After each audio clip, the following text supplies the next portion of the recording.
ko lang sabihin na Na, mahal kita. sorry Jana, pero may iba akong gusto. Yung taga sa amin, sa Barrio Maligali. Sino sa kanila? Si... Teka. Ano bang sinasabi ko? Ako din. Saan ko nakuha yung Barrio Maligali? Ang weird.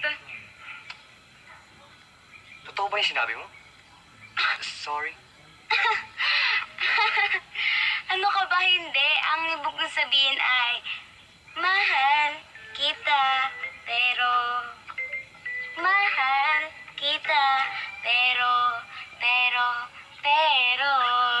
Di ba paborito mo yon? Ah, mabuti naman. Sige, una na ako.